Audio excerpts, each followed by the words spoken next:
بسم اللہ الرحمن الرحیم۔ معزز ناظرین السلام علیکم۔ اے بی میڈیا پر ایک نئے پروگرام کے ساتھ آپ کا میزبان محمد سہیل ریاض آپ کی خدمت میں حاضر ہے۔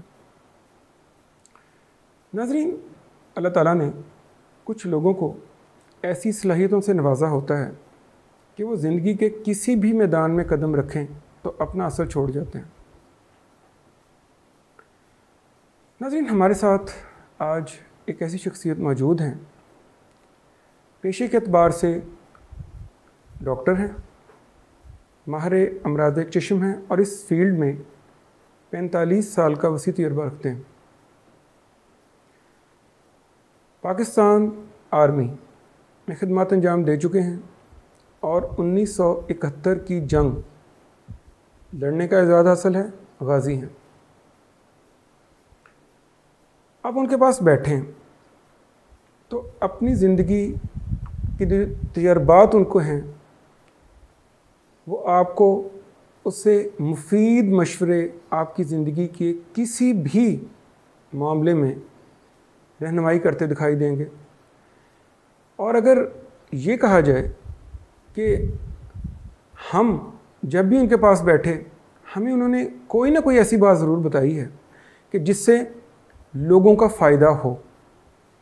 مجھے نبی کریم صلی اللہ علیہ وسلم کی وہ حدیث یاد آ رہی ہے جس میں انہوں نے فرمایا تھا کہ ایک اچھے اور برے ساتھی کی مثال ایسے ہے جیسے ایک لوہار، کہ جب تم لوہار کے پاس بیٹھو گے تو یا تو وہ تمہارے کپڑے جلا دے گا یا تمہیں اس کا دھواں یا بدبو تو پہنچے گی۔ اور ایک اچھے ساتھی کی مثال ایسے ہے کہ اگر تم اس کے پاس بیٹھو گے تو یا تو وہ تمہیں خوشبو تحفے میں دے گا، نہیں تو تمہیں اس کے پاس سے خوشبو ضرور آئے گی۔ ناظرین، میری مراد ڈاکٹر عابد مسعود صاحب سے ہے۔ ہماری بہت خوش قسمتی ہے کہ ہماری درخواست پر تشریف لائے۔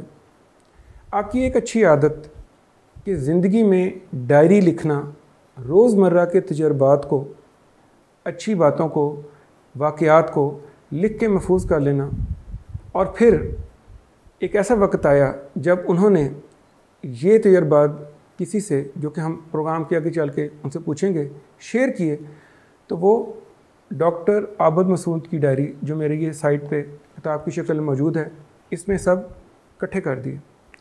میں نے یہ کتاب پڑھی ہے۔ اگر مجھے یہ موقع دیا جائے کہ میں اس کتاب کا ٹائٹل دوبارہ سے لکھوں تو میں اس کا ٹائٹل لکھوں گا حکمت کا خلاصہ۔ زندگی کے وہ معاملات جو عملی طور پر انسان کو مسائل پیش آتے ہیں، ان کا دینی اور دنیاوی دونوں قسم کا حل اور بہت ہی اچھے مفید مشورے اس کتاب میں شامل ہیں۔ پروگرام کا آغاز کرتے ہیں۔ السلام علیکم ڈاکٹر صاحب۔ وعلیکم السلام ورحمۃ اللہ وبرکاتہ۔ ڈاکٹر صاحب، سب سے پہلے تو آپ کا بہت شکریہ کہ آپ ہمارے پروگرام میں تشریف لائے۔ سب سے پہلے تو میں یہ چاہوں گا کہ آپ ہمارے ادارے اے بی میڈیا اور ہمارے ساتھی جو سارے اس کے سلسلے میں کام کر رہے ہیں اور جو بھی ہم کام کر رہے ہیں، اس بارے میں کوئی پیغام یا کوئی بات کہنا چاہیں۔ بسم اللہ الرحمن الرحیم۔ بڑی پیاری بات کی ہے کہ اچھے ساتھیوں کے ساتھ بیٹھ کے خوشبو آتی ہے، جی، اور میرا خیال ہے کہ وہی خوشبو مجھے یہاں پہ لے کے آئی۔ جزاک اللہ۔ اور کچھ بھی اپنا تعارف کروانے سے پہلے وہ ایک حدیث جس کا مفہوم یہ ہے کہ قیامت کے دن جنتی آدمی کو بھی حسرت ہوگی کہ میں اس محفل میں بیٹھا تھا تو اللہ تعالیٰ کا نام نہیں لیا۔ آج آپ نے مجھے بلایا، آپ کی بھی مہربانی۔ یہ اسلامک اے بی میڈیا کا بھی بہت شکریہ کہ میرے خیالات کے اظہار کے لیے مجھے، ڈاکٹر کو جو دنیا دار سمجھتے ہیں ہم، دیندار آدمی کو تو بیانات کافی ہوتے ہیں یہاں پہ، اور بہت پیارے پیارے بیان میں نے سنے ہوئے ہیں۔ آپ لوگوں کا بہت شکریہ، آپ نے اس موقع دیا مجھے۔ لیکن میں یہ کہوں گا کہ جو بھی مہمان یہاں تشریف لاتے ہیں ان میں کچھ نہ کچھ بس آپ ضرور دیکھتے ہیں جس کی وجہ سے آپ کال کرتے ہیں انہیں، جی بالکل، چاہے وہ دنیاوی ہیں چاہے وہ دینداری ہے۔ یہ سب تعریف صرف اللہ تعالیٰ کی ہے۔ کوئی شک نہیں۔ جو مجھ میں کچھ چیزیں ہیں وہ اللہ تعالیٰ کی دین ہے، میں اس پہ شکر ادا کرتا ہوں اللہ تعالیٰ کا۔ جو تعریف میری کرتے ہیں میں کہتا ہوں وہ میری تعریف نہیں ہے، وہ اللہ کی ہے جس نے مجھے سب کچھ دیا۔ صلاحیتیں دی ہیں، ٹھیک۔ قرآن کا سٹارٹ ہی الحمدللہ رب العالمین۔ سب تعریفیں اللہ تعالیٰ کی ہیں، اور نماز میں بھی اس کی یاد دہانی کے لیے 5 وقت بھی بار بار اس کو دہرایا جاتا ہے۔ اس عظمت کو لوگ نہ بھولیں، اس بڑائی کو یاد رکھیں، اس ذات کو یاد رکھیں، اسی سے مانگیں۔ یہ اس کا مفہوم، تفصیل ہے، لمبا بیان ہے اس پہ، لیکن مختصر یہ ہے کہ ہم وہ ساری تعریفیں جو سمجھتے ہیں وہ خدا کی دین ہے، خدا داد چیزیں ہیں۔ 1% بھی کسی آدمی کا اس میں کوئی کمال نہیں۔ یعنی ڈاکٹر ہو کے بھی اپنی انگلی اپنی مرضی سے نہیں ہلا سکتا جب کہ اللہ تعالیٰ کا حکم نہ ہو، منظور نہ ہو۔ ڈاکٹر صاحب، آپ کا ماشاءاللہ 45 سال کا تجربہ ہے آئیز یعنی آنکھوں کی فیلڈ میں، اور یہ ایک ہمارے لیے بہت بڑے خزانے کی حیثیت رکھتا ہے۔ اس کے لیے ہم انشاءاللہ تعالیٰ آپ کے ساتھ ایک علیحدہ سیٹنگ رکھیں گے۔ آج کا جو پروگرام ہے، ہم آپ سے جو سمجھنا چاہتے ہیں بات، وہ ہے ڈائری۔ جو آپ نے یہ ڈائری لکھنے کی عادت اپنائی، آپ کو یہ عادت کیسے آپ کی زندگی میں آئی، اور دوسرا یہ کتاب تک نوبت کیسے پہنچی؟ سچی بات تو یہ ہے کہ جب انسان کسی کام کو شروع کرتا ہے اس وقت اس کو علم ہی نہیں ہوتا اس کا نتیجہ کیا نکلے گا۔ کوئی شک نہیں۔ بعض اوقات آدمی ایک کام کرتا ہے، اچھا کام، نتیجہ کچھ اور کا اور نکلتا ہے۔ روٹین سے کچھ کام کرتا ہے، اس کو معلوم نہیں ہوتا اس کے بینیفٹس کیا ہیں۔ ڈائری کے معاملے میں مجھے یہ نظر آیا کہ جب لکھنا شروع کی، آج سے پورے 40 سال پہلے، 84 میں نے سب سے پہلے شادی 83 میں ہوئی میری۔ 84 میں مجھے ایک ڈائری ملی جو میرے سسر نے مجھے ایک تحفے کے طور پہ دی۔ اس کو میں نے سٹارٹ کیا لکھنا۔ اس 40 سال میں 4 ڈائریاں میں لکھ چکا ہوں۔ ماشاءاللہ۔ تیسری ایک ڈائری مس پلیس ہو گئی ہے کیونکہ اکیڈمی والوں کو دی تھی، وہ چینج کر رہے تھے، اپنا آفس سے گم ہو گئی۔ اس ڈائری کے لکھنے کی عادت میں نے اپنے والد صاحب کے دیکھی۔ ان کی لکھائی بہت اچھی تھی اردو کی۔ فیکٹری میں ہمارا گھر تھا، رات کو بیٹھتے تھے تو اپنا پورا حساب بھی لکھتے، تو اس دن کے واقعات لکھتے، اور میں پاس کھڑا بعض وقت دیکھتا تھا۔ میں اس وقت تقریباً 66-67 میں 6ٹھی 7ویں 8ویں میں پڑھتا تھا، ان کے ساتھ بیٹھ جاتا تھا۔ صحیح۔ انہوں نے اس وقت اپنے بڑے اچھے اشعار، بڑے اچھے اقوال وہ بھی دیکھے، تو میں انٹرسٹ محسوس کرتا تھا کہ یہ چیز اچھی لکھتے ہیں، لکھائی بھی بڑی پیاری ہے۔ میری لکھائی اچھی نہیں تھی۔ اس دیکھنے سے یہ آئیڈیا ہوا کہ ان کا ایک دفعہ کسی وراثت میں، کسی معاملات میں، کسی کاروباری معاملات میں، پارٹنرشپ میں کوئی جھگڑا ہوا تو ڈائری لا کے میز پہ رکھ دی۔ انہوں نے کہا جی میری طرف سے یہ ڈائری حاضر ہے، یہ جو فیصلہ کرے گی مجھے منظور ہے۔ ایک آدمی کی بات اس کے اوپر لکھی ہوئی تھی، جو یعنی مکمل یادداشت روز بروز اس سے۔ وہ ایک ہمارے بزرگ تھے، صحیح، وہ آپ بھی ان لوگوں کو جانتے ہیں۔ انہوں نے ڈائری ہاتھ میں پکڑی تو ایک ڈیسیژن کر دیا، اور ریفری کی حیثیت سے تھے تو لکھ کے دیا ہوا تھا، ریفری جو فیصلہ کرے گا کرے گا۔ وہ ڈائری پڑھی تو اس کے ہمارے بڑے مسائل حل ہو گئے۔ میں نے اس میں سے بہت چیزیں دیکھی، آج تک وہ پیپرز اس میں کٹ کر کے، جو فالتو پیپر تھے وائٹ، اس کو علیحدہ کر دیا۔ جو تھے اصل جس پہ کچھ لکھا ہوا تھا، تاریخ پیدائش، اس طرح شادی، اس طرح بچے، اس طرح داخل کیا، اس جگہ فیکٹری ہوئی، اسے پارٹنرشپ، سارا اس کا ڈیٹا وہاں پہ اور لکھا ہوا تھا، جو میرے پاس ابھی موجود ہے ڈائری۔ اس سے میں نے شوق پیدا ہوا کہ میں بھی اپنا کچھ لکھوں۔ 83 سے میں نے شروع کیا۔ 83 سے پھر میں نے جو اپنے میرے کلینک کے معاملات جو میں نے شروع کیے تھے، جو سروس میں سول ہاسپٹل میں جایا کرتا تھا، 3 سال وہاں جاتا رہا ہوں۔ اس وقت الائڈ ہاسپٹل نہیں ہوا کرتا تھا، وہ سروس کے معاملات۔ اس کے بعد ریلیٹیوز جو دنیا سے چلے گئے، بائی ڈیٹ ان کا نام وہ بھی میرے پاس موجود ہے۔ لوگوں کو پیسوں کی لین دین جو مجھے کی اور مجھے بھول جاتی تھی، اس سے بہت بینیفٹ ہوا مجھے کہ وہ یاد آ گیا، بھائی اس سے تو اتنے لینے ہیں۔ دینے والا زیادہ نہیں تھا، جس کو ایک آدھ تھا وہ فارغ کر دیا۔ یہ نہیں، ایک چھوٹی سی ایک بات اس میں شیئر کر دوں ہلکی سی، کہ ڈائری کا بینیفٹ کیا ملا۔ یہ تو پتہ چلا کہ چلیں بزرگوں کی طرف سے مجھے اس کا شوق پیدا ہوا تو میں نے سٹارٹ لے لیا۔ بائی چانس ایک دفعہ میں بیٹھا ہوا تھا، گھر آدمی آیا کہ میں نے کہا بیٹری میری یہ ٹھیک نہیں ہے، بہت بڑی بیٹری لی تھی ہزاروں کی، تو اس کو میں نے کہا کہ آ کے ذرا چیک کرو۔ اس نے آ کے چیک کیا، ان کا جی یہ ایکسپائر ہو چکی ہے، اس کی ڈیٹ تو اوپر ہے۔ میں ڈائری اٹھا کے دے دی، میں کہا یہ کھولو، اس تاریخ میں دیکھو کوئی۔ اس نے خود اپنے ہاتھ سے ڈائری کھولی، نکالی، اس پہ لکھا ہوا تھا کہ ابھی 1 مہینہ رہتا ہے ایکسپائری کو۔ یہ عام سی دنیا داری کی بات ہے، عام سی بات۔ لیکن اس کا بینیفٹ مجھے یہ ملا۔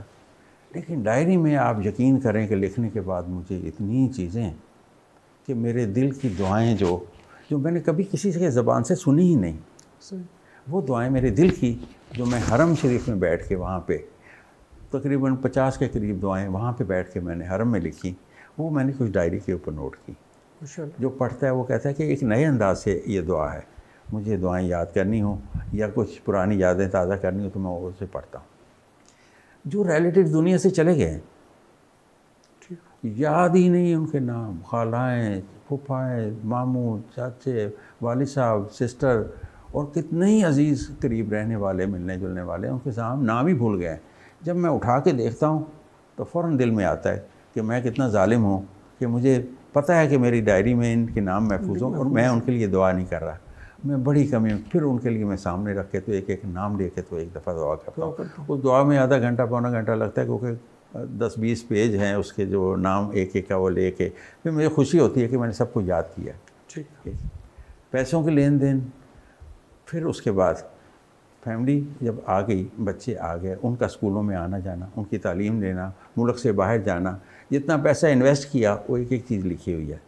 سال کا جتنا میں زکوٰۃ فنڈ دیتا ہوں، گولڈ میرے پاس موجود ہے، وہ سارا ڈیٹا اسٹیپ وائز میرے پاس لکھا ہوا ہے، ہر چیز کا اور بچوں کو جو نصیحت وصیت میں کرنا چاہتا ہوں وہ اس پہ میں نے نوٹ کی ہیں۔ ابھی وہ چیز ان کو میں نے دکھائی نہیں ہے، لیکن ان کی والدہ کو یعنی اپنی مسز کو یہ میں نے کہہ دیا ہے کہ آپ بچوں کو میرے جانے کے بعد کہیں کہ اس ڈائری کا لفظ بہ لفظ ضرور پڑھیں، اس میں بڑی ہے۔ یہ ایک میں نے بیگم الحمدللہ مدرسے میں پڑھتی ہیں، علم والی ہیں، گروپ جوائن کیے ہوئے ہیں، ایسے اسلامی ادارے بہت اللہ کا فضل ہے ان پہ، تو ان کا رجحان بھی بڑا اچھا ہے، تو وہ تابعدار ہیں اور دیندار ہیں، اور بچوں کو اس طرف انہوں نے، مجھے بچوں کو بہت زیادہ نصیحت کرنے کا نہ ٹائم ملا، میں گھر سے صبح نکلا رات کو آیا، تربیت بھی بیگم نے ہی زیادہ کی ہے، یا میری والدہ تھی، 8-10 پڑھی ہوئی تھیں، لیکن مجھے ایف ایس سی میں انگلش اور اردو کو والدہ پڑھایا کرتی تھی، اتنی پرانے زمانے کی وہ انگلش کی وہ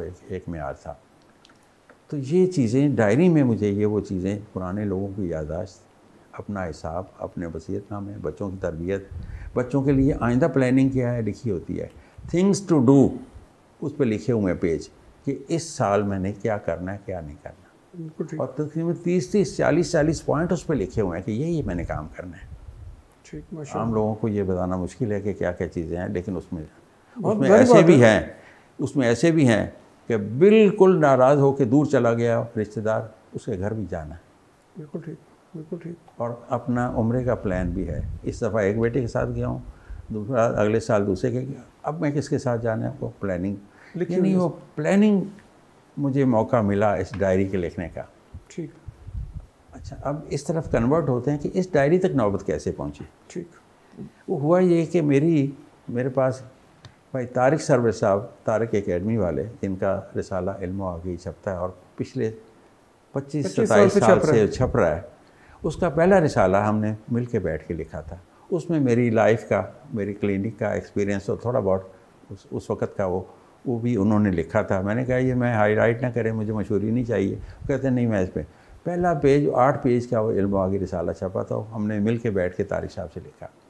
گھر تشریف لائے، انگلینڈ سے آئے، انہوں نے میری ایک ڈائری پکڑی، ڈائری پوری پڑھ کے اس کے بعد کہنے لگے جی یہ مجھے دے دیں۔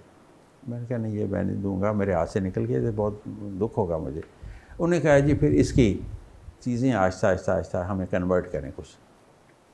پچھلے 2-3 سال سے اس بک کے معاملے میں بھائی سعید فاروقی صاحب جو میرے استاد بھی ہیں میں سمجھتا ہوں، طارق صاحب سرور صاحب ہمارے دوست بھی ہیں، آپ کے بھی بڑے اچھے دوست ہیں، انہوں نے مجھے اس طرف کنورٹ کیا۔ پہلے میں نے کہا کہ میرا نام نہ آئے تو میں کلینک ایکسپیرینس ڈاکٹرز کو کیا کرنا چاہیے اور پیشنٹس کے ساتھ رویہ کیسا ہو، تو پیشنٹ کو ڈاکٹر کے ساتھ کیسی ڈیلنگ کرنی چاہیے، یہ ٹاپک علیحدہ ہے، انشاءاللہ اس پہ ریکارڈنگ ہوگی۔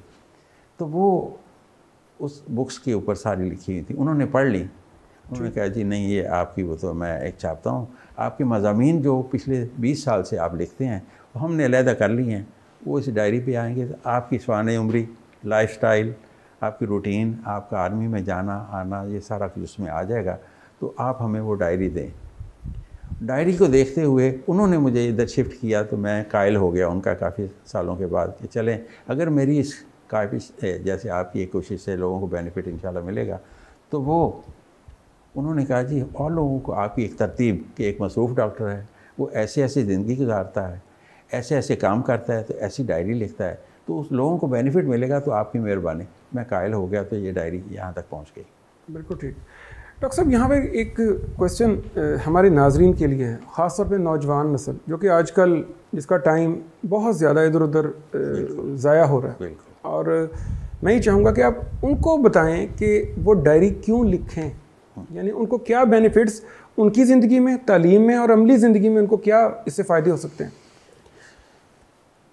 میں یہ سمجھتا ہوں کہ ایک مسلمان آدمی اس کو اس نماز کی اگر اہمیت ہے تو اس کو اس کا علم بھی ہونا چاہیے کہ نماز ہماری لائف میں ایک متوازن زندگی گزارنے کا طریقہ بتاتی ہے، ایک ریگولیرٹی بتاتی ہے کہ کیا کرنا ہے اور ڈیلی کرنا ہے۔ یہ کتاب لکھنا، ڈائری لکھنا بھی انسان کی ایک کیفیت کو، اس کیفیت کو کہ ریگولیرٹی کو، باقاعدگی کو ایک متوازن کرنے کے لیے ڈیلی۔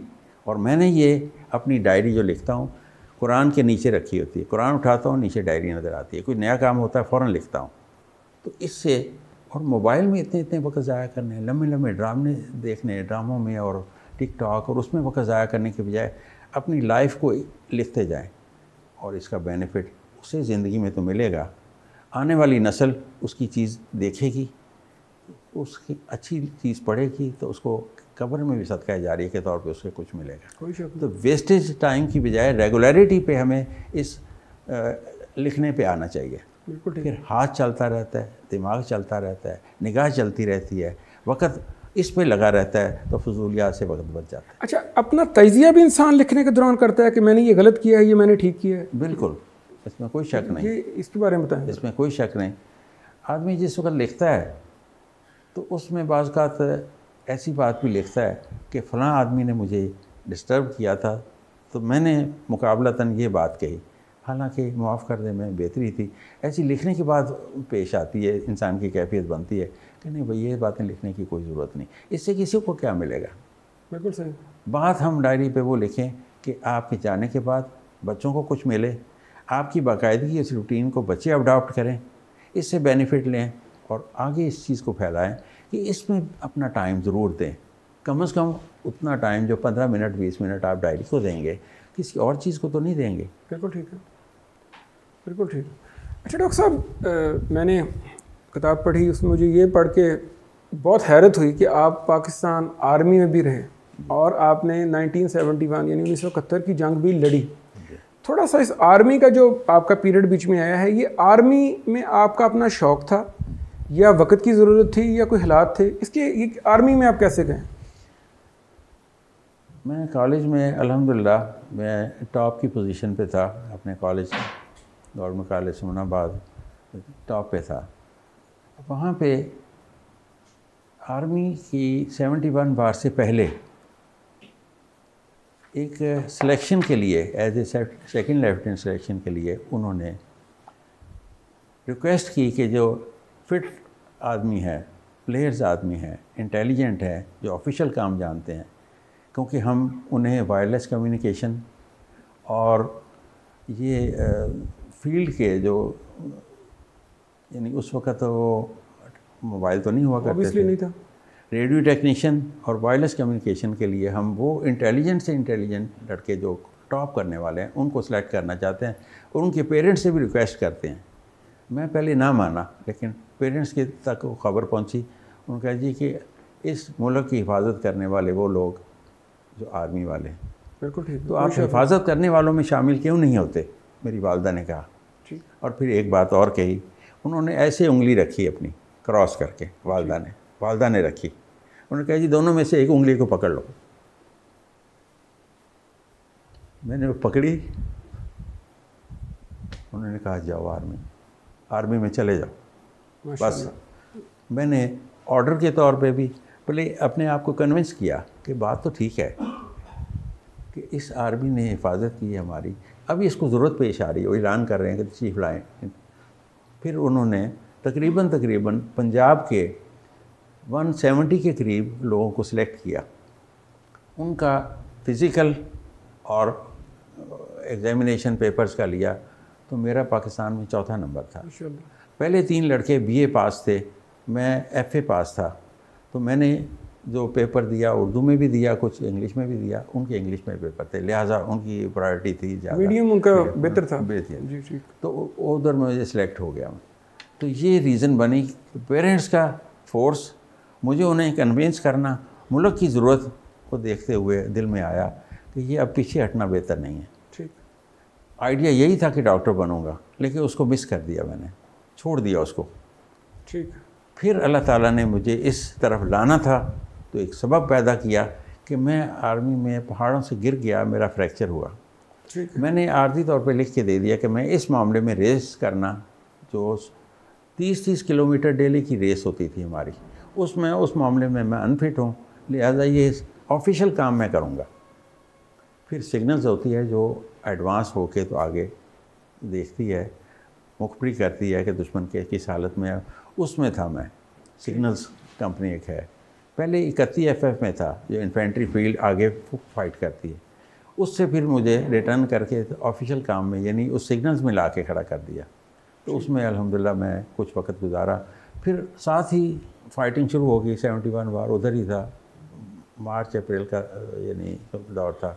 تو اچانک فائٹ ہوئی, اس میں میرے ساتھی کافی شہید ہوئے. میرے ساتھی تھے سگنلز کے 2-3 شہید ہوئے, 3-4 ہمیں بچ کے, 7-10 تھے فیصل آباد کے. تو باقی ہم اللہ تعالیٰ نے یعنی زندگی دینی تھی اور اس طرف لانا تھا. انہوں نے پھر انگلش کا اخبار لگوا دیا مجھے کہ یہ وہ لوگ یہاں پہ بیٹھ کے اپنی انگلش امپروو کریں, وقت ضائع نہ کریں. وہ بڑا اعزاز ہوتا تھا کسی کو آرمی والے انگلش کا اخبار لگا کے دیتے تھے. اتنی تجارت نہیں کی تھی, کسی کو نہیں دیتے تھے. یعنی 1000 بیرک میں 1200 آدمی تھا, اس میں 4 آدمی کو وہ اخبار لگا کے دی انہوں نے.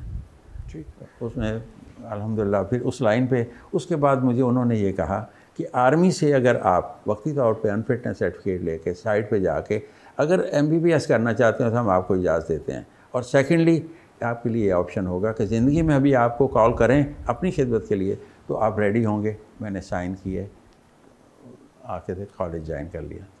یعنی اس سے پھر آپ میڈیکل میں شفٹ ہو گئے, یعنی جو آپ کی چوٹ تھی بیسیکلی وہ باعث بنی آپ کی آرمی سے نکلنے کا. اب بھی میں نے یہ بیلٹ باندھی ہوئی ہے اور میں کئی سالوں سے باندھ رہا ہوں. وہ فریکچر کی وجہ سے میں بیک ایک بھی بہت زیادہ رہتا ہے. تو الحمدللہ وہ ادھر انہوں نے 1-2 دفعہ بلایا بھی, میں گیا ہوں, میں پرومس کیا ہوا میں جاؤں گا, لیکن انہوں نے مجھ سے زیادہ کام نہ لیا. آفس کا کام تھوڑا بہت کیا, پھر ریٹرن انہوں نے کہا جی آپ ڈاکٹر بن گئے تو آپ کی خدمت وہی ہے, کبھی ضرورت پیش آئی تو آپ کو بلائیں گے. پھر اس کے بعد ابھی تک نہیں بلایا, 8-10 سال 12 سال سے تو نہیں. اوبیسلی نہیں, اگر ضرورت پڑے گی بلا بھی سکتے ہیں تو پھر آپ اپنی خدمات جو آپ کی مہارت ہے وہ حاضر ہوں پیش کر سکتے ہیں. ڈاکٹر صاحب یہ فرمائیں کہ آپ میڈیکل کی تعلیم حاصل کر رہے تھے, لیکن جب ہم آپ سے ملتے ہیں تو آپ کی زندگی میں ہم ایک غالب رنگ ہمیں نظر آتا ہے دین کا. تو یہ میڈیکل فیلڈ سائنس ہے, یہ دین کا رنگ آپ کی زندگی میں کیسے آیا؟ یہ کافی امپورٹنٹ کویشچن ہے آپ کا. اس کا جواب دینے سے پہلے میں ایک آپ کو بتانا چاہ رہا ہوں کہ مجھ سے زیادہ علم والے لوگ, دین کا علم رکھنے والے لوگ, بلکہ بڑے بڑے بزرگ, ان کا جو فیلڈ رہا ہے اس کو انہوں نے تبدیل نہیں کیا, اسی پہ یعنی قائم رہے. وہ بڑائی بالکل نہیں ہے. کچھ واقعات ایسے پیش آتے ہیں, کچھ گھر کا ماحول ایسا ملتا ہے, کوئی والدین کی طرف سے کوئی چیز ایسی ملتی ہے, کچھ آسائشیں ایسی ملتی ہیں جس کی وجہ سے دین کی تعلیم کی طرف رجوع ہو جاتا ہے انسان کا. تو یہ ذاتی طور پہ انسان کی کچھ بڑائی نہیں ہے, یہ اللہ تعالیٰ کی مہربانی میں شمار ہوتا ہے. ٹھیک ہے. بڑے بڑے پیغمبر ہوئے, ان کی اولادوں کا آپ دیکھتے ہیں کیا حال ہوا. ان سے زیادہ اچھی تربیت کس کی تھی ہمارا. کوئی والدین اپنے اولاد کے لیے برا نہیں سوچتا, یہ تو بات پکی ہے. یہ فہم اچانک نہیں آتا. جیسے ایک پہاڑ کو توڑیں تو تھوڑا تھوڑا ریزہ ریزہ توڑ کے اس کو لائیں گے تو وہ نتیجے پہ پہنچے گا تو اپنے کام آئے گا.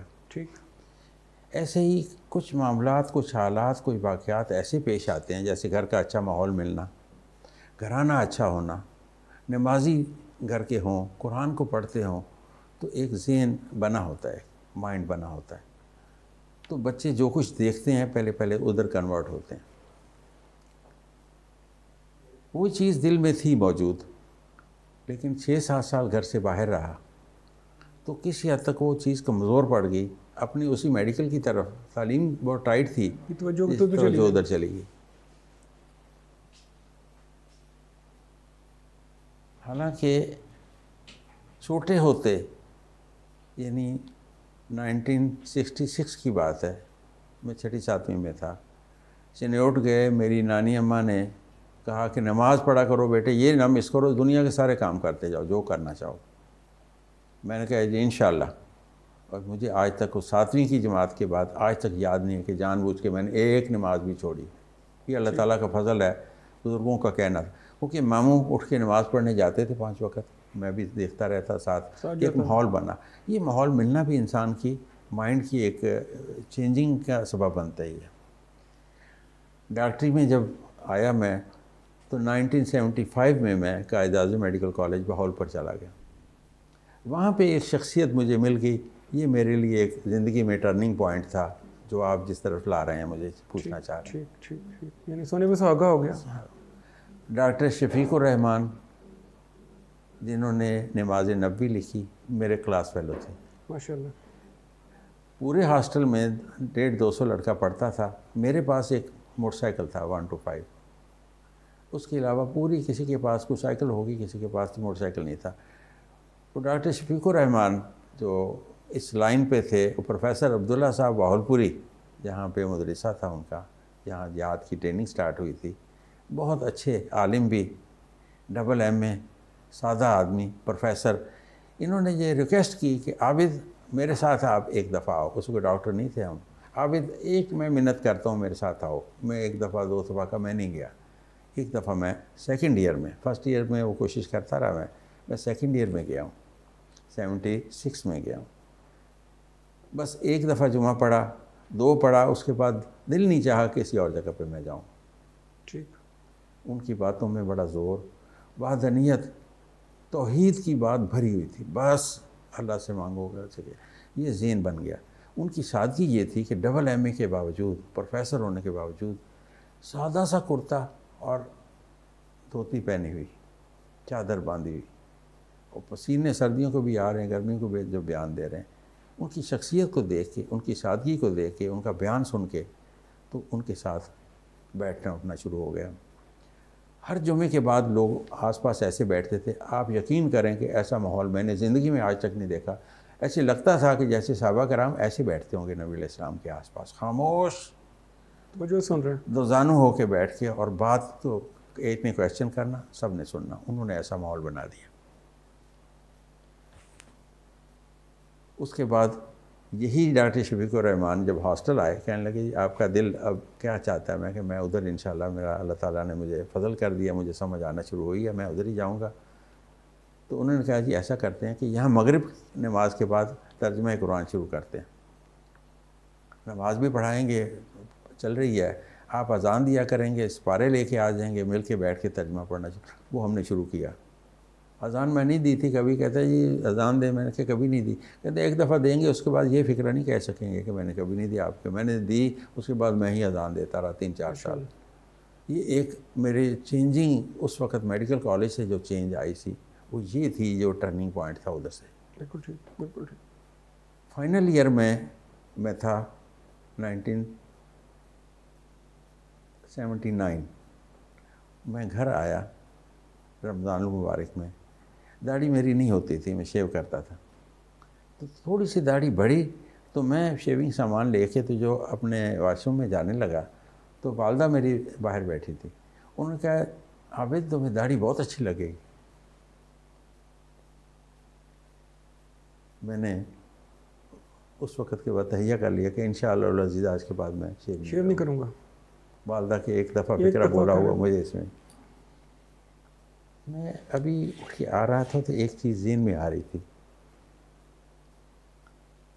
خدا جب حسن دیتا ہے نزاکت آ ہی جاتی ہے، خدا جب داڑھی دیتا ہے شرافت آ ہی جاتی ہے۔ انسان اپنی چہرے کو دیکھتا ہے، کہتا ہے کہ اب میں بلف کروں، جھوٹ بولوں، بے نماز رہوں، گندی بات کروں، تو یہ ایسا ایک اللہ تعالیٰ کی طرف سے ایک لائسنس ہے، ایک خوش آمد بات ہے، اور جس کے رکھنے کے بعد آدمی ذرا سا اپنے آپ کو کچھ نہ کچھ ایک دائرے میں شمار کرنا شروع کر دیتا ہے، یعنی اپنی لمیٹیشنز بنا لیتا ہے۔ لمیٹیشن میں یہ ایک ٹرننگ پوائنٹ یہ میرا یہ بھی تھا۔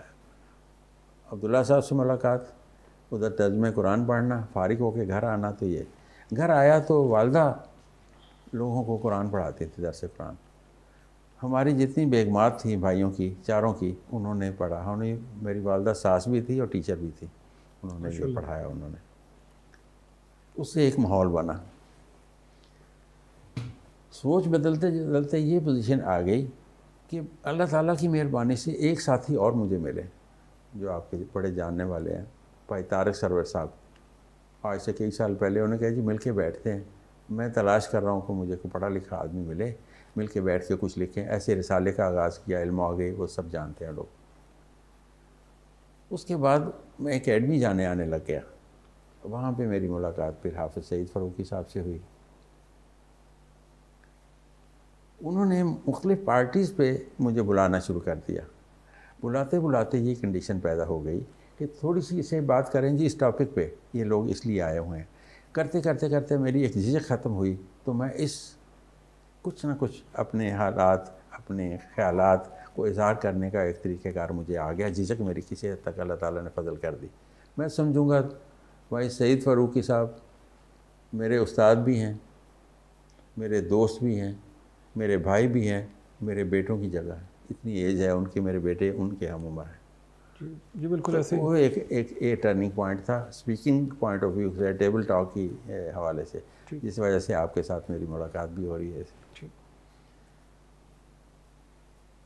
کوئی بھی چیز اس میں دیکھتا ہوں کہ میرے بس کی نہیں، ساری چیزیں اللہ تعالیٰ سے کنورٹ ہوتی چلی آ رہی تھی اور میرا کوئی زور نہیں چلتا۔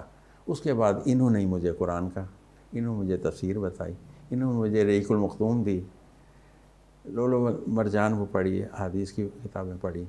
اب میں ایک پڑھ رہا ہوں تفسیر، وہ عبدالسلام بھٹوی رحمۃ اللہ علیہ، ان کی پڑھ رہا ہوں، وہ 22 پارے ہو چکے ہیں۔ رجحان بدلتا گیا، پھر علم و آگی رسالے میں کچھ ٹاپک لکھنا شروع کر دیا، پھر کنورٹ ہو گیا ذہن، پھر دماغ چلنے لگ گیا، اور 30 40 صفحے کے بیانات میں نے لکھنے شروع کر دیے۔ اور میں بیان لکھتا تھا، اس کے بعد جمعرات کے دن اس اکیڈمی میں جا کہتا تھا 4 آدمی بیٹھے ہیں، یہ اس دفعہ یہ اس ٹاپک پہ بیان دیا۔ یقین کریں انہوں نے میرا ٹاپک نوٹ کر کے وہی جمعہ پڑھا کے مجھے سینڈ کرنا کہ دیکھیں آپ کا، یعنی اتنی وہ کیپیسٹی بنتی گئی۔ یہ رجحان بدلنے کی وجہ ایک ماحول ملتا ہے، اللہ تعالیٰ رخ موڑتا ہے۔ اللہ تعالیٰ کسی کا بھی رخ موڑ سکتا ہے، کمال تو کسی کا نہیں۔ بالکل ٹھیک۔ آپ انجینئر ہونے کے حوالے سے اس لائن پہ دیکھیں خدمت کر رہے ہیں، یہ اللہ تعالیٰ کی دین ہے، اللہ تعالیٰ رستے دے دیتا ہے، اللہ تعالیٰ نے بہت فضل فرمایا۔ یہ پھر یہاں پہ یہ ایک چیز اور ہے کہ جب میں نے یہاں پہ آ کے میری ایک ڈائری گم ہو گئی تو میں نے لکھنا چھوڑ دیا، ڈسہارٹ ہو گیا میں۔ خالد صاحب جو آپ جانتے ہیں، اس عالم ہیں جو اس رسالے کی حفاظت فرماتے ہیں، اس کو کریکٹ کرتے ہیں، اس میں ترتیب دیتے ہیں، اس کو مینیج کرتے ہیں، ان سے میری ملاقات ہوئی۔ انہوں نے کہا جی عابد قلم اٹھاؤ، قلم اٹھانا نہ چھوڑو۔ انہوں نے یہ فکرہ بولا، میں یہاں پہ لکھا ہوں۔ خالد صاحب نے کہا تھا قلم اٹھانا نہ چھوڑو، قلم اٹھاؤ اور کچھ نہ کچھ کرتے رہو، دماغ چلتا رہے گا۔ میں دوبارہ قلم اٹھا کے بہت کچھ لکھنا شروع کیا، درمیان میں پھر رک گیا۔ میں رکنے کی میری وجہ یہ تھی کہ میں جب یہ ٹاپک کو سوچتا تھا تو میرا دماغ اتنا چلنا شروع ہو جاتا تھا، گرم ہو جاتا تھا کہ میں رات کو نیند نہیں آتی تھی۔ رات بستر کے اوپر قلم اور پڑا ہوا ہے، ٹیبل لیمپ کو ٹچ کیا، 2 پوائنٹ لکھے، پھر بند کر کے رکھ دیا، رات ساری نیند نہ آیا۔ آخر میں نے اس کام کو چھوڑ دیا، پھر آہستہ آہستہ مینیج کر کے دن کے ٹائم شروع کیا تاکہ رات کی نیند خراب نہ ہو۔ آہستہ آہستہ یہ کنورٹ ہونا، سچی بات ہے کہ یہ ساری چیزیں ان لوگوں سے ملی جو بہت سادے، بلکہ یہ کہنا ٹاپ چاہیے کے، کہ جن لوگوں نے اللہ تعالیٰ نے جن لوگوں کو آپ سے ملوایا۔ ڈاکٹر صاحب یہاں پہ میں ایک چیز، آپ کا کتاب میں آپ نے ایک واقعہ لکھا ہے مولانا عبدالبہاولپوری صاحب کا، کہ مسئلہ حل کرنے کے بارے میں جب دو لوگوں کے درمیان اختلاف ہو گیا تو وہ آپ نے واقعہ تحریر کیا، وہ بتائیں. میں 3 چیزیں ان کی بتاؤں گا. ایک واقعہ تو میرے سامنے پیش آیا کہ جمعہ پڑھنے کے بعد جب بیانات ختم کر آگے تو نکلتے سے باہر تو لوگ سیوا کرنے کے لیے ان کی آگے پیچھے ہوتے تھے کہ حافظ صاحب ہماری گاڑی پہ بیٹھے. ہمارے سامنے یقین کریں چھلانگ مار کے سائیکل کے ڈنڈے کے اوپر بیٹھ کے ایک آدمی کے ساتھ جا رہے ہیں کہ نہیں یار میرا گھر پاس کیا رہنے دو یار، کوئی بات نہیں، سادگی کی اخیر ہے. دوسری چیز انہوں نے خود خطبے میں یہ واقعہ بتایا تھا کہ میں اتنے سالوں سے جمعہ پڑھا رہا ہوں یہاں، اور وہ میرا ہمسایہ جو پولیس افسر ہے وہ اتنے سالوں سے میری مخالفت کرتا ہے، دوسری مساجد میں جا کے اونچا اسپیکر لگا کے مجھے ڈسٹرب کرتا ہے، وہ میری باتوں کو تسلیم نہیں کرتا. لیکن انہوں نے کہا کہ جب وہ جاتا ہے گھر سے 3-4 دن کے لیے چابی مجھے دے کے جاتا ہے. تو پوچھا کیا وجہ ہوگی یار تم چابی؟ ایسا یہ دیندار آدمی ہوتا ہے، امانت کسی کے ہاتھ میں دے کے ہم جاتے ہیں تو اس کے علاوہ اعتبار بھی کسی کے اور پہ نہیں. آپ کا اعتبار اسی وجہ سے کہ آپ کے دین بہت مضبوط ہے اور ٹھوس ہیں، مجاہد آدمی ہیں آپ. تو یہ وہ کرتے کرتے ایک وقت ایسا آیا ان کے پاؤں کو چھو کے واپس آیا، معافی مانگی تو ان کا ہی ہو کے رہ گیا. ماشاءاللہ. تو یہ کیا ہوا؟ ان کی سادگی میں نے دیکھی، قائل ہوا. اس کی نچھاور ہونا، ہمسایوں کے لیے خدمت کرنا لوگوں نے دیکھا. ان کی بیانات لوگوں نے سنے.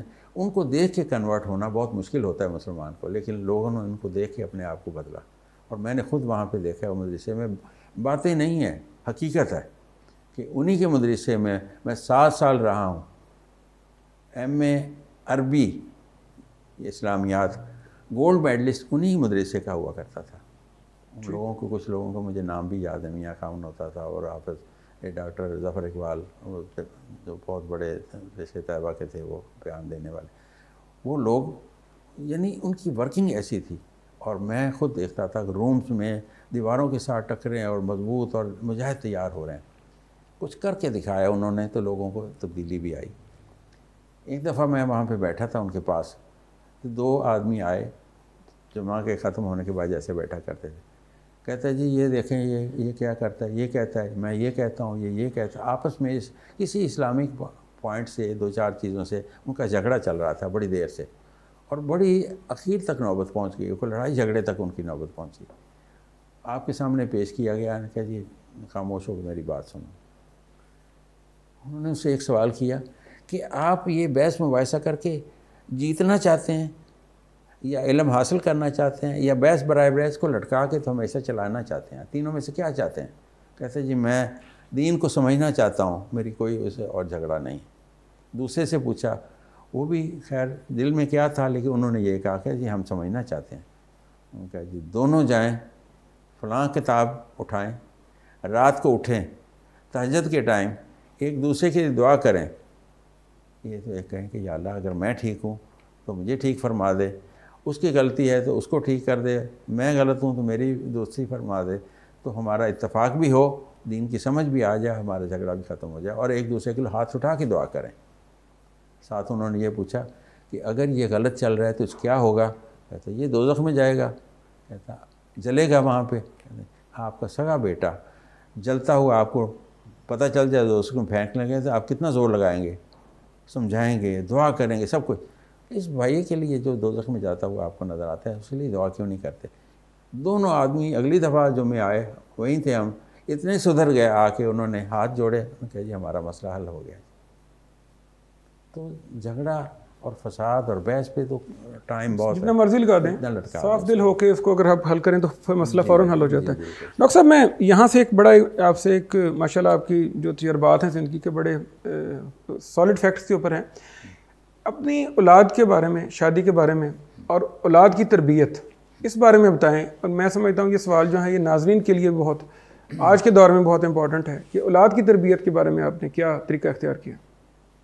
میں سمجھتا ہوں کہ آپ کا یہ کویشچن اگر 100 کویشچن لکھے جائیں تو اوپر لکھا جائے سب سے امپورٹنٹ ترین میرے خیال کے مطابق یہ کویشچن 100 سوالات سے اوپر لکھا جائے تو اس کی پہل یہ بنتی ہے کہ یہ بتائیں کیا ہے. ٹھیک. اور میں پچھلے اپنی 73 کی ایج سے ابو جا رہا ہوں. پچھلے 3-4 سالوں سے علماء کرام کا ایک ہی موقف کہ اپنی اولاد کو درست کریں. نیٹ پہ بیانات اسی کے بزرگان دین جتنے بھی ہیں اس پہ زور لگا رہے ہیں، گھروں پہ توجہ دی جا رہی ہے، اسکول میں کیا ہو رہا ہے اسے چھڑا کے مدرسے میں کیا ہو رہا ہے، فلاں کیا ہو رہا ہے، بچے کو سیٹ کریں تربیت۔ میں سمجھوں گا کہ بچے کی تربیت یہ بھی اللہ تعالیٰ کی ایک فضل ہے جس گھر میں آ جائے، اس پہ بھی بس نہیں چلتا، بزرگوں کا بھی بس نہ چلا، ہم جیسے لوگوں کا بس کیا چلنا ہے۔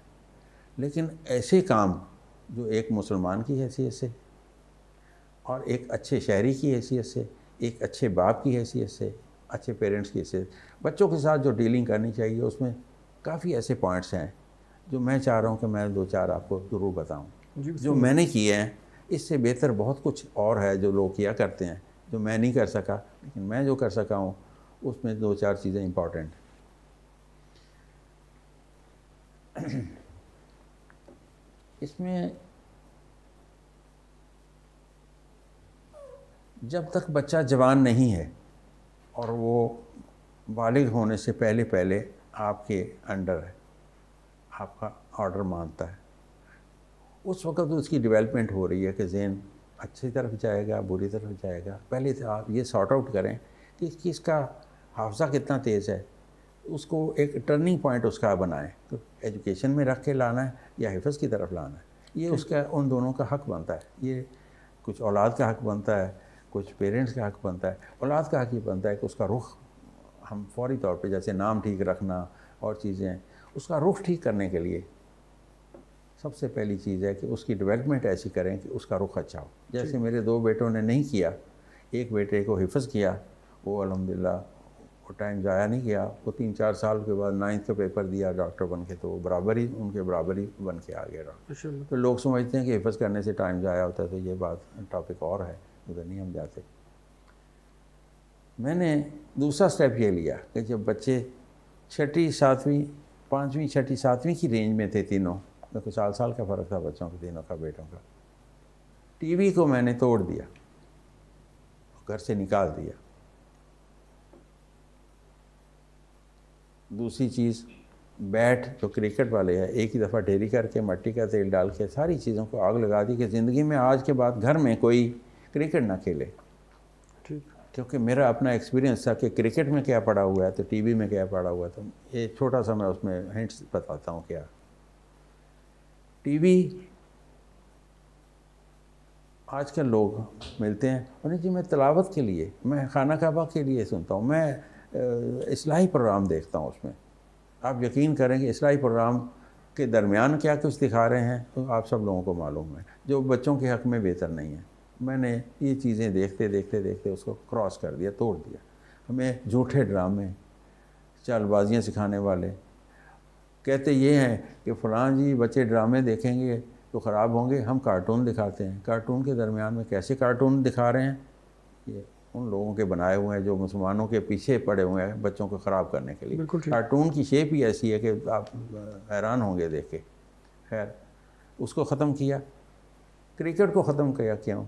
کرکٹ کھیلنے والے میں نے دیکھا کہ سارا دن گراؤنڈ میں، نہ کھانے کا ہوش، نہ نماز کا ہوش، نہ وقت کا لحاظ، نہ باپ کی کسی بات کا کوئی خیال کہ کس کام کے لیے بھیجا، کدھر ہے کدھر نہیں۔ اور پھر فلڈ لائٹس ہو رہی ہیں، رات کے گھر سے باہر ہیں، بچے نگاہ سے دور ہیں، اور کیا فتنہ پیش آ رہا ہے۔ اور پھر شرطیں لگا کے وہ اور سارا دن کرا کے آتے ہیں، نہ پسینہ آیا تھا نہ کچھ اور۔ آج ہماری باری نہیں آئی جی، ہم فیلڈنگ کرتے رہے جی، کھڑے رہے۔ ایکسرسائز تو وہ ہے، آدھا گھنٹہ کھیلے، کوئی گیم کو کریں، فٹ بال ہاکی یا کچھ اور، آئیں تو گھر پسینے ہو تو چاہیے، ایکسرسائز ہے۔ یہ ڈاکٹر ہونے کی حیثیت سے، میڈیکل پوائنٹ آف ویو سے، کہ وہ گیم کیا ہے جو کبھی باری آئے یہ، تو اس کے نقصانات اتنے آئے کہ میں اسے کلینک پہ بھی لوگوں کو منع کرتا ہوں۔ اس سے چھڑایا میں نے۔ ٹھیک۔ پھر ایک اللہ تعالیٰ نے مجھے موقع دیا کہ بچوں کی تربیت کرتے کراتے قرآن کا، نماز کا ان کو کہتے رہے۔ پروفیسر نجیب اللہ طارق صاحب کی 2-3 باتیں میں کوٹ کروں گا یہاں پہ۔ وہ یہ انہوں نے کہا تھا کہ آپ نے کبھی بچوں کا بیگ کھول کے دیکھا کہ کیا پڑھ رہے ہیں؟ کہ نہیں دیکھا۔ کبھی موبائل دیکھا اس کے اندر کیا دیکھ رہا ہے؟ کہ نہیں دیکھا۔ بیگ کے اندر کچھ دیکھا کہ کسی کی چیز پڑی ہے، آپ کی دی ہوئی پڑی ہے یا کسی اور کی پڑی ہے؟ کبھی دیکھا ہے؟ نہیں۔ اس کے دوست کیسے ہیں، کہاں کی جاتا ہے، کہاں بیٹھتا ہے، کہاں نہیں۔ یہ ترتیب کو ٹھیک کرنے کے لیے ان کا مشورہ بہت قیمتی تھا وہ میرے لیے۔ میں نے ایسا ہی کیا، سب کچھ فالو کیا۔ ان کو نگاہ میں رکھا. اللہ تعالیٰ کا فضل و کرم ہوا کہ اس لائن پہ وہ آئے. ٹھیک ہے ماشاء اللہ. اب وہ اگلا ٹرننگ پوائنٹ جو ان کا زندگی کا آیا کہ وہ ملک سے باہر بھی گئے, لاہور پڑھے, ادھر پڑھے, MBBS کیا, کوئی آؤٹ آف. ایک وقت تھا کہ تینوں ملک سے باہر تھے, کوئی چائنا ہے, کوئی رشیا ہے, کوئی کہاں ہے. جاتے وقت میں نے 4 باتیں کی جو میں ابھی بتانا چاہ رہا ہوں. میں سمجھتا ہوں وہ امپورٹنٹ ہے, سب گھر سے باہر جانے والوں بچوں کو ان کو یہ بات بتانی چاہیے. سب سے پہلی بات, بیٹے جو ٹیلی فون جا کے کرتے تھے میرے, میں پوچھتا بیٹے نماز پڑھی ہے؟ جی پڑھی ہے. ایکسرسائز کی ہے کہ نہیں؟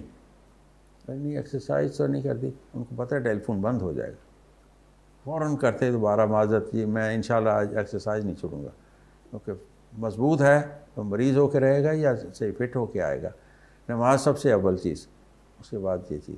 تیسرا اس سے پوچھنا کہ جس مشن کے لیے, جس کام کے لیے بھیجا ہے وہ آپ صحیح طریقے سے ادا کر رہے ہیں, وہ آپ کو یاد ہے, اس میں کتنا کامیاب ہیں, اس کی یعنی رزلٹس کیا ہیں. کہ جی الحمدللہ میں ٹھیک ہو رہا ہوں, پاس جا رہا ہوں, اتنا سال ہے میرا, یہ سب کچھ بالکل ریگولرلی ٹھیک جا رہا ہے, کوئی کمی بیشی, کلاس پیچھے نہیں رہا میں سر. اور چوتھا سوال یہ کرتا تھا کہ بیٹے آپ کی وجہ سے کوئی یہ نہ کہے کہ پاکستان کے لوگ ایسے ہیں, آپ کی وجہ سے یہ نہ کہے کہ مسلمان ایسے ہوتے ہیں, آپ کی وجہ سے یہ نہ کہے اس کے ماں باپ ہی ایسے ہیں. ہم پہ, ملک پہ اور مسلمانوں پہ یہ حرف نہ آئے آپ کی کسی حرکت کی وجہ سے. تو اللہ تعالیٰ نے فضل کیا, ان کی طرف سے ایسی کوئی شکایت, ان کی عادات میں وہ کوئی بات نہیں ملی. نمازی ہو کے, ایکسرسائز کرتے ہو, فٹ ہو کے, ڈگری لے کے پاکستان پہنچے. تو یہ ہر ماں باپ کا فرض بنتا ہے, جو جانے لگے تو اس کو گائیڈ کریں, فیسیلیٹی ساری دیں, لیکن آنکھ رکھیں اس کے اوپر. ملک سے باہر تھے, نگاہ سے دور تھے. فجر کو کوئی اٹھتا ہے یا نہیں اٹھتا ہمیں کوئی معلوم نہیں ہے, روزہ رکھتا ہے یا نہیں رکھتا کوئی معلوم نہیں ہے. 7 سال لگاتار میری بیگم ہر اس آدمی کو جس کا ٹائم کچھ کے 2 گھنٹے آگے ہیں, کوئی آگے پیچھے ہے, ان کو سحری کے ٹائم اٹھ کے, یعنی رات 12 سے لے کے صبح 5-6 بجے تک درمیان میں جتنا وہ ٹائمنگ ہے, اس میں ٹیلی فون کر کے ان کو جگاتی رہی ہے, تو وہ بیل دیتے رہیں کہ میں جا کے آؤں. یہ ایک ایفرٹس وہ تھی کہ نگاہ سے دور بھی ہے تو ہمیں اطمینان ہے کہ چلے ہم نے یہ باقی فرض پورا اپنے طور پہ کیا. لوگ کرتے ہیں, ہم سے زیادہ کوشش کرتے ہیں, تو سب کا رزلٹ ایک جیسا نکلتا, وہ اللہ کے ہاتھ میں ہے. بالکل ٹھیک. اور ڈاکٹر صاحب آج کے پروگرام کا آخری لیکن سوال میں یہ کرنا چاہ رہا ہوں کہ آپ میڈیکل اسپیشلسٹ بنے, آنکھوں کے آئی اسپیشلسٹ. اس کے اوپر ہم ایک مکمل لہرا پروگرام لکھیں گے, لیکن اس وقت میں صرف آپ سے یہ پوچھنا چاہ رہا ہوں, آپ نے ساری میڈیکل فیلڈ میں آنکھوں کے شعبے کا انتخاب کیوں کیا؟ بہاولپور قائد اعظم میڈیکل کالج میں MBBS کرنے کے بعد مجھے بہت سارے فیلڈ ملے کہ آپ ادھر چاہیں, ادھر چاہیں, ادھر چاہیں, ادھر چاہیں, آپ جا سکتے ہیں, آپ کے میرٹس اچھا میرٹ ہے. میں نے محکمہ بے ہوشی انیستھیزیا کو سلیکٹ کیا پہلے. وہ سلیکٹ کرنے کی ریزن یہ تھی کہ ہر قسم کی سرجری میرے سامنے ہو, آنکھ کی بھی, ناک کان گلے کی بھی, پیٹ کی بھی, ایئر کی بھی, نوز کی بھی, ساری سرجری, ایبڈومن کی ساری, جوائنٹ پین, بے ہوش کرنے کے لیے لاتے انسٹرومنٹ لاتا تھا میں, تو ہر قسم کی سرجری دیکھنے لگ گیا. 6 ماہ کرنے کے بعد میں پاکستان واپس آ گیا. وہاں پہ ایک خاتون جو وہاں کی سینئر ڈاکٹر تھی, مجھ سے 1 سال سینئر تھی, وہ بھی اپنا ٹائم پورا کرنے کے بعد فیصل آباد آ گئی. فیصل آباد میں محکمہ انیستھیزیا جوائن کرنے کے لیے سول ہاسپٹل میں جا رہا تھا, تو وہی لڑکی جو وہاں پہ میرے ساتھ ورک کرتی تھی وہ قادیانی تھی. یہاں کی پروفیسر لگ گئی آ کے, اونچی لمبی چوڑی مضبوط. آپ یقین کریں کہ اس نے میرا ہاتھ پکڑ لیا. میں جب بتایا کہ میں انیستھیزیا میں جا رہا ہوں, اس نے میرا ہاتھ پکڑ لیا. ایک ہوتا ہے نا کہنا کہ ایسے ہاتھ پکڑا نہیں, پکڑ کے مجھے کھینچ کے پروفیسر ریاض الدین احمد سے, ہمارے پروفیسر تھے, ان کے پاس وہ لے گئی. وہ کہنے لگی کہ اس کو اپنے پاس رکھیں, یہ اس کا رخ میں موڑ کے لائی ہوں, اس کے ہاتھ کا فن, ہاتھ کی لکھائی, ہاتھ کی باریکی, اور بہت باریک بھی نہیں اس کی, جو میں جانتی ہوں آپ کو پتہ نہیں. جب ہم ساروں کے ہاتھ کھڑے ہوتے تھے کہ بچے کو ڈرپ نہیں لگتی تھی وین کے اندر, صرف اسی کے ذمہ تھا, یہی لگا لیتا تھا, تو ہم پیچھے ہٹ جاتے تھے کہ بس یہی کرے گا جو کچھ کرے گا. اتنی باریک اس کی ہے. تو آئس کا کام بھی بہت باریک ہے, تو مہربانی اس کو رکھیں۔ پروفیسر صاحب نے کہا اوکے، ساتھ یہ کہہ کے گئی کہ ڈاکٹر صاحب اگر یہ 2-3 گنا کام نہ کرے اس کو بے شک نکال دیں۔ اس پہ اتنی محنت کرنے والا وہاں پہ میں نے دیکھا، 6 مہینے اس کے ساتھ میں رہی ہوں، تو یہ اتنی محنت کرنے والا کہ اس آپ کے محکمے کے ڈاکٹر سے 3 گنا زیادہ کام نہ اگر کرے تو اس کو باہر نکال دیں۔ ٹھیک، میرا اس وقت ایک مائنڈ بن گیا، میرا رخ بدلا، اللہ تعالیٰ نے بہت فضل کیا، کنٹرول میرا اچھا تھا، سرجری اچھی ہوتی گئی اللہ تعالیٰ نے ادھر۔ پھر جب میرے 3 سال پورے ہوئے تو وہی لڑکی آئی، پروفیسر صاحب یہ بتائیں، ریاض ماجد صاحب وہ پروفیسر صاحب لاہور کے تھے، ان سے آ کے پوچھنے لگی کہ میں کہہ کے گئی تھی کہ 3 گنا کام نہ کرے تو اس کو نکال دیں، تو انہوں نے کہا اس سے زیادہ کام کیا اس نے۔ ماشاء اللہ، ماشاء تو اللہ تعالیٰ کا فضل تھا، یہ ٹرننگ پوائنٹ میرا وہ تھا۔ میری ذاتی اس میں آئز میں کوئی دلچسپی نہیں تھی خاص، نہیں، میں دوسرے جنرل سرجری میں جانا چاہ رہا تھا، کیونکہ میں نے محکمہ بیوشی میں سارا وہ فیلڈ دیکھ لیا تھا۔ آئز کا سلسلہ مجھے اس خاتون کی وجہ سے، مسرت نام کے تھی، پروفیسر تھی یہاں کی، بازو پکڑ کے لے گئی تو ان کا پیش کیا، تو میرا ٹرننگ پوائنٹ تھا بہت زندگی کا۔ میں اس کو دعا دیتا ہوں، باقی اس کا اشر اللہ تعالیٰ بہتر جانتا ہے کیا ہوگا، لیکن اس کی ایک بڑی مہربانی کہ اس نے میرا ایک ایسا رخ کیا کہ میری آنے والی نسل کے لیے اس کو بینیفٹ دیا۔ ماشاء اللہ۔ تو یہ میرا وہ ٹرننگ پوائنٹ تھا جو آپ پوچھنا چاہ رہے تھے۔ بہت شکریہ ڈاکٹر صاحب، آپ تشریف لائے، آپ نے بہت قیمتی باتوں سے ہمیں متعارف کرایا اور ہماری بڑی رہنمائی کی۔ انشاءاللہ تعالیٰ ہم اس سلسلے کو جاری رکھیں گے اور آپ سے مزید انشاءاللہ تعالیٰ اہم باتوں کو آپ کی سمجھیں گے۔ اس کے ساتھ ہی ناظرین، ہمارے آج کے پروگرام کا وقت اب ختم ہوتا ہے۔ ڈاکٹر صاحب کی ڈائری، جو ڈاکٹر عبد مسعود کی ڈائری کے نام سے یہ کتاب ہے، یہ جس طرح کہ میں نے عرض کیا تھا پروگرام کو شروع میں کہ اگر مجھے اس بات کا اختیار دیا جائے کہ میں اس کتاب کا ٹائٹل دوبارہ لکھوں تو میں ٹائٹل اس کا لکھوں گا حکمت کا خلاصہ۔ پروگرام کا اختتام میں ڈاکٹر صاحب کے الفاظ سے ہی کروں گا جو ڈاکٹر صاحب نے اپنی اس کتاب میں لکھا ہے کہ ایک خطرناک خواہش، محبوب کو دیکھنا محبت کی شرط نہیں ہوتی، کوئی بغیر دیکھے اویس کرنی بن سکتا ہے اور کوئی پاس رہ کر بھی ابو جہل بن جاتا ہے۔ اس لیے یہ کہنا کہ کاش میں بھی نبی کریم صلی اللہ علیہ وآلہ وسلم کے دور میں پیدا ہوتا تو بہت خوش ہوتا۔ بھائی اللہ تعالیٰ کا شکر ادا کرو کہ اللہ تعالیٰ نے آپ کو نبی کریم صلی اللہ علیہ وآلہ وسلم کا امتی بنایا اور آپ کو ابو جہل ہونے سے بچا لیا۔ اپنے عزیز و اقارب، اپنے دوستوں، سب کا خیال رکھیے گا۔ آئندہ کسی نئے موضوع کے ساتھ پھر حاضر ہوں گے، تب تک کے لیے اجازت، اللہ حافظ۔